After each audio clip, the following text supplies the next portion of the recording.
Olá, meu nome é José Guilherme de Oliveira Peixoto e eu vou apresentar o trabalho sobre a avaliação de microplásticos empregando nanotecnologia. Primeiro eu vou fazer uma breve introdução sobre polímeros, microplásticos e sobre o PBAT, que foi o polímero que eu usei nesse projeto. Então, a palavra polímeros vem do grego poly, que significa muitas, e meros, que é parte. Isso porque as macromoléculas desses compostos originam-se através de ligações de várias unidades de moléculas pequenas, que a gente chama de monômeros.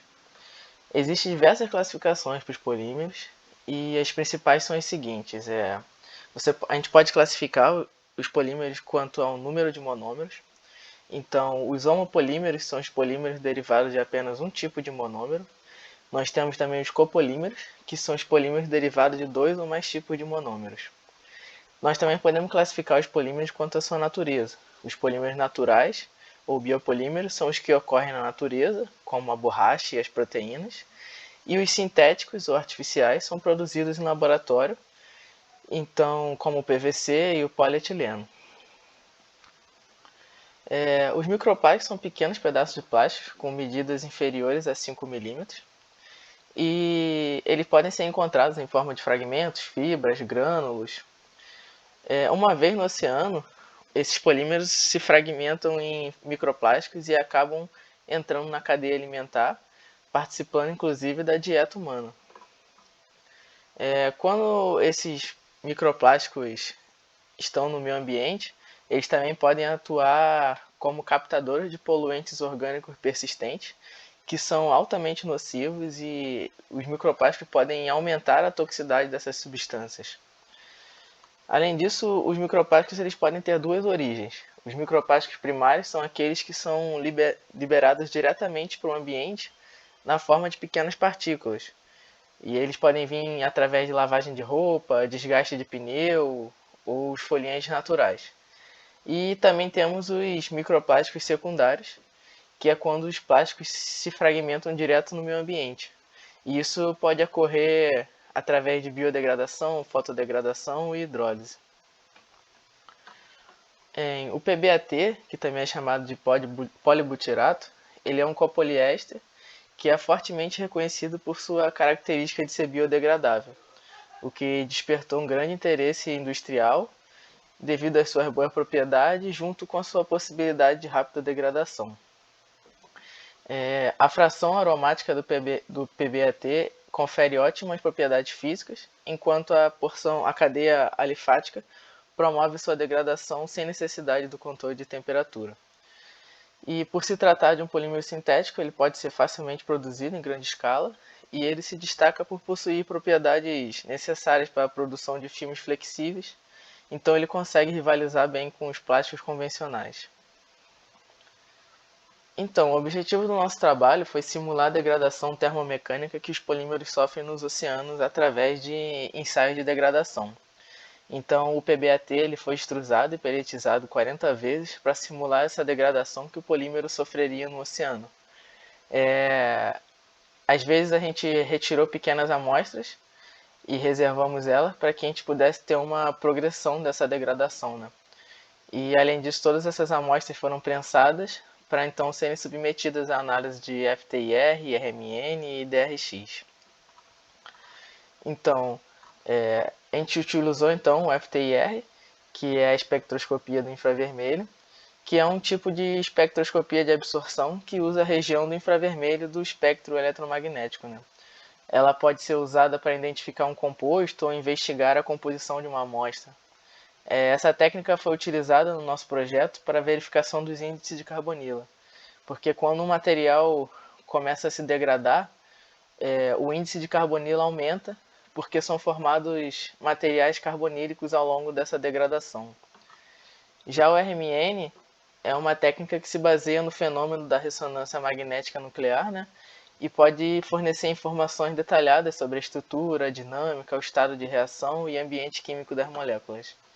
Nessa técnica, o núcleo atômico é excitado por campo magnético, saindo do estado fundamental e indo para um estado excitado, né? Mas aí quando ele sai do estado excitado e relaxa ao estado fundamental, esse tempo de relaxação consegue nos dizer se as estruturas da amostra são maleáveis ou se elas são rígidas. E também fizemos o DRX, que é uma técnica usada para determinar a estrutura atômica e molecular de um cristal, né? Na qual os átomos cristalinos fazem com que um feixe de raio-x que incide neles difrate em diversas direções específicas, né? Então, através dessa técnica, as posições dos átomos no cristal podem ser determinadas, assim como ligações químicas, desordem e várias outras informações. Então, agora a gente vai para os resultados. Então, aqui nós temos o resultado do DRX para as amostras de PBAT pura, com 1, 10, 20, 30 e 40 passagens pela extrusora. Então, esses foram os gráficos. E nós temos o cálculo de cristalinidade para cada uma das amostras, né? Então, através do DRX, a gente consegue ver quando há um início da degradação com o aumento da cristalinidade do material. O resultado esperado é justamente um aumento da cristalinidade no começo da degradação e depois, conforme o material vai se quebrando e sua estrutura vai diminuindo, essa cristalinidade diminui, como esses números aí indicam. Só que pode ser que esse pequeno aumento da cristalinidade que podemos observar na tabela seja muito por conta do equipamento que a gente está usando, né? Que no caso é a extrusora. Como a gente está fazendo uma simulação de degradação termomecânica, a gente está dando energia para esse material que pode estar causando um alinhamento dele mesmo e assim aumentando essa cristalinidade. Então, assim, os resultados do DRX não foram conclusivos para a gente dizer se a degradação do PBAT já foi de fato iniciada. Então, essas foram os resultados do FTIR para cada uma das amostras, né? Então, nós temos o polímero puro, ele com 1, 10, 20, 30 e 40 passagens. Então, aqui nós temos uma comparação, que nós podemos ver o resultado da análise do PBAT puro e com 40 passagens. A gente consegue perceber que os gráficos estão bem parecidos, mas o principal é que era a banda das carbonilas que a gente queria observar, em torno de 1700, por aqui assim. A gente não consegue ver diferença entre as duas, né? Em vermelho é o puro e em preto é o com 40 passagens. Uma diferença era muito esperada nessa banda, né? Porque é justamente a banda das carbonilas que é onde está o indicador de degradação. Então, assim a gente consegue dizer que é muito provável que não houve o início da degradação ainda. Então, esses são os resultados do RMN. A gente consegue observar, através do RMN, o tempo médio de relaxação da amostra. Esse tempo médio de relaxação está relacionado à mobilidade das cadeias.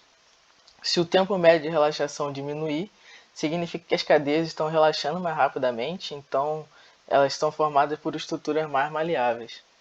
Então, nos gráficos nós podemos observar dois domínios. O domínio maior é referente às partes mais rígidas da amostra, enquanto o domínio menor pode ser referente à umidade.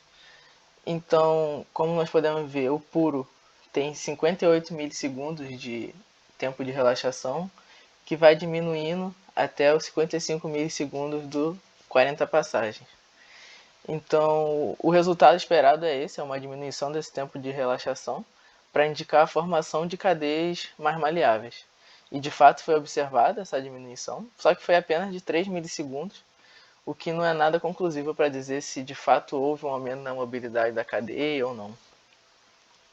E aqui nós temos o tempo de relaxação 2 do RMN, que a gente consegue observar uma pequena diminuição da fração maleável e um pequeno aumento das frações rígidas e semirrígidas.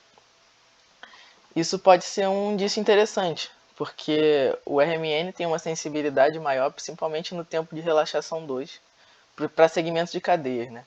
Então, se o material está sendo quebrado, eu consigo ver esse início de mudanças. Então, o início da cristalização nesses pequenos segmentos de cadeia. Então, se eu tive uma diminuição da área móvel e um aumento da fração rígida, pode ser explicado por esse início da degradação que começa a alinhar o material. Então, por ele ter mais mobilidade, ele consegue se organizar.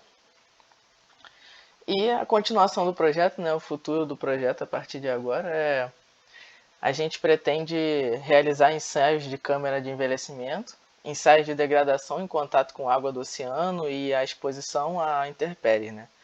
E, por fim, o projeto pretende adicionar nanopartículas de óxido metálico para conferir ao polímero estabilidade à radiação solar. Aumentando a estabilidade, esses polímeros expostos à radiação solar liberariam menos microplásticos. Então essas foram as referências e muito obrigado.